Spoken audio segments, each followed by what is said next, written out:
মৰমৰ অকণিহঁত, মই বৰ্ণালী শইকীয়া বাইদেউ পুনৰ আহিলোঁ তোমালোকৰ ওচৰলৈ।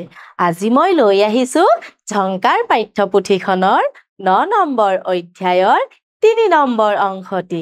আহাচোন এই অংশটিত কিনো আছে চাওঁ। শুনো আহা। ইয়াতে এটা দফা দি থোৱা আছে। এই দফাটো মই পঢ়ি যাম, তোমালোকে শুনিবাচোন। ৰেণুকাহঁতৰ ভ্ৰমণ। আহাচোন কিনো আছে চাওঁ। ৰেণুকাহঁতে ৩ দিনৰ বাবে গুৱাহাটী ভ্ৰমণলৈ ওলাল। দেউতাকে দিন অনুসৰি কি কি চাব আৰু কিহেৰে অহা যোৱা কৰিব তাৰ সূচী তৈয়াৰ কৰিলে। কি কৈছে ইয়াত? ৰেণুকাহঁতে ৩ দিনৰ বাবে কলৈ যাব? গুৱাহাটীলৈ যাব। আৰু গুৱাহাটীত গৈনো কি কি চাব আৰু সেইসমূহ চাবলৈ কিহেৰে যাব তাৰ এখন কি কৰিলে ৰেণুকাহঁতৰ দেউতাকে তালিকা প্ৰস্তুত কৰিলে। আহাচোন এই তালিকাখন কেনেকৈনো বনালে চাওঁ। এইখন তালিকা দেখিছানে তোমালোকে? এই তালিকাখনত কি কিনো আছে চাওঁচোন আহা। প্ৰথমতে আছে কি সোমবাৰ। সোমবাৰে তেওঁলোকে কি কি চাব? চিৰিয়াখানা আৰু তাৰকাগৃহ। আৰু কিহেৰে যাব তেওঁলোকে? অটোৰে।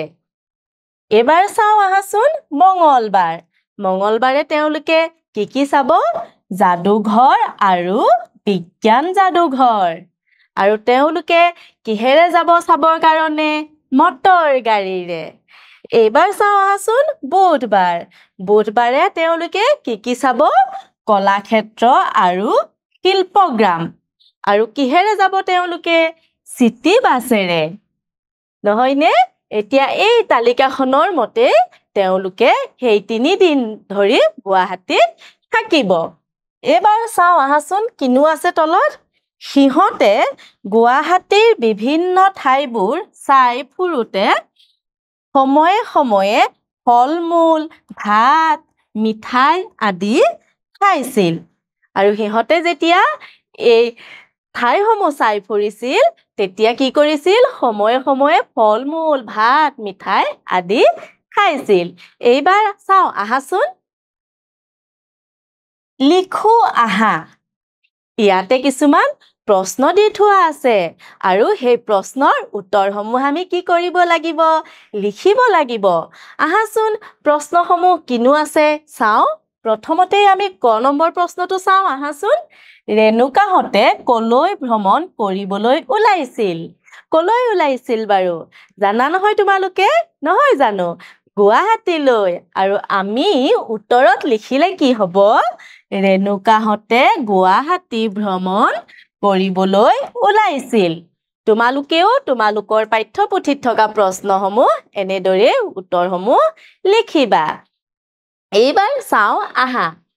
ৰেণুকাহঁত যাদুঘৰ চাবলৈ কোনদিনা আৰু কিহেৰে যাব? এইবাৰ কি সুধিছে? ৰেণুকাহঁত যাদুঘৰ চাবলৈ কোনদিনা আৰু কিহেৰে যাব? তাৰ উত্তৰত হ'ব ৰেণুকাহঁত যাদুঘৰ চাবলৈ মঙলবাৰে আৰু মটৰ গাড়ীৰে যাব। আমি তালিকাখনত পায়ে আহিছিলোঁ, নহয়নে? সেইকাৰণে আমি এনেদৰে উত্তৰটো লিখিব লাগিব। এইবাৰ চাওঁ আহা। চিটি বাছেৰে সিহঁত কলৈ যাব? কলৈ যাব বাৰু? চিটি বাছেৰে সিহঁত কলাক্ষেত্ৰ আৰু শিল্পগ্ৰামলৈ যাব, নহয়নে? গতিকে উত্তৰত আমি লিখিম চিটি বাছেৰে সিহঁত কলাক্ষেত্ৰ আৰু শিল্পগ্ৰামলৈ যাব। এইবাৰ চাওঁ আহা। তালিকাখন পুৰাওঁ আহা। ইয়াতে কি কৰিছে? এখন তালিকা দি থোৱা আছে। দেখা পাইছানে তোমালোকে? এই তালিকাখনত কি কি আছে বাৰু চাওঁচোন আহা। প্ৰিয় ঠাইৰ নাম। আকৌ ইয়াত আছে প্ৰিয় খাদ্যৰ নাম। আৰু ইয়াত আছে প্ৰিয় খেলৰ নাম। আৰু ইয়াত আছে প্ৰিয় গীতৰ নাম। তাৰ মানে এই তালিকাখনত কি কৰিবা? তোমালোকে তোমালোকৰ নিজৰ পছন্দ অনুসৰি প্ৰিয় ঠাই, খাদ্য, খেল আৰু গীতৰ নামসমূহ লিখিবা। মই ইয়াত মোৰ পছন্দৰ ঠাই খেল গীত আৰু খাদ্যৰ নামসমূহ লিখি দিছো তোমালোকেও কিন্তু তোমালোকৰ নিজৰ পছন্দ অনুসৰি লিখিবা মোৰ প্ৰিয় ঠাই কি জানা মোৰ প্ৰিয় ঠাই হ'ল যোৰহাট গতিকে মই ইয়াত কি লিখিলো যোৰহাট এইবাৰ মই প্ৰিয় খাদ্যৰ নাম লিখিম মোৰ প্ৰিয় খাদ্য কি জানানে মই খাই ভাল পাওঁ আলু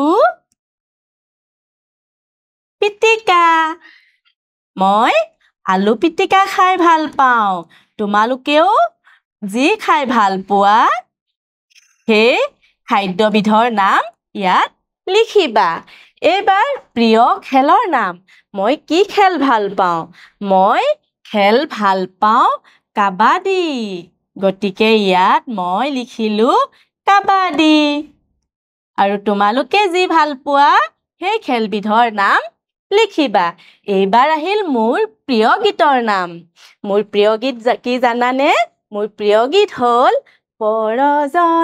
পৰজনমৰ শুভ লগনত সেই গীতটি মোৰ খুব প্ৰিয় গতিকে মই ইয়াত মোৰ প্ৰিয় গীতটিৰ নাম লিখিলো পৰজনমৰ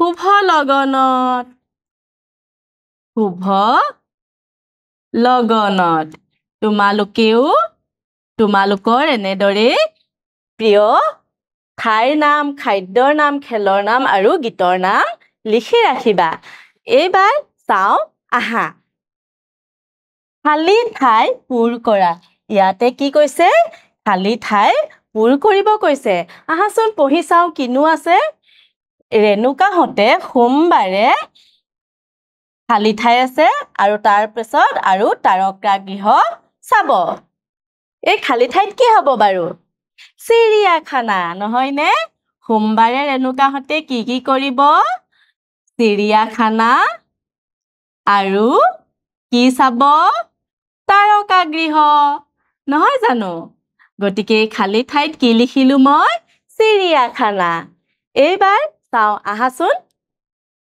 ৰেণুকাহঁতে কলাক্ষেত্ৰ চাবলৈ কিহেৰে যাব ইয়াতে কি আছে অটৰে মটৰ গাড়ীৰে চিটি বাছেৰে আমি পাই আহিছিলো নহয় কিহেৰে যাব বাৰু মনত আছেনে তোমালোকৰ চিটি বাছেৰে গতিকে আমি ক'ত শুদ্ধ চিন দিম 3 নম্বৰত দিম এক হ'ল অটো 2 নম্বৰ হ'ল মটৰ গাড়ীৰে যাব আৰু 3 নম্বৰ হ'ল চিটি বাছেৰে গতিকে 3 নম্বৰত আমি শুদ্ধ চিনটো দিলো মৰমৰ অকনিহত এই অংশটি ইমানতে সামৰিছো আগন্তুক দিনত এটি নতুন অংশ লৈ তোমালোকৰ মাজলৈ পুনৰ আহিম ধন্যবাদ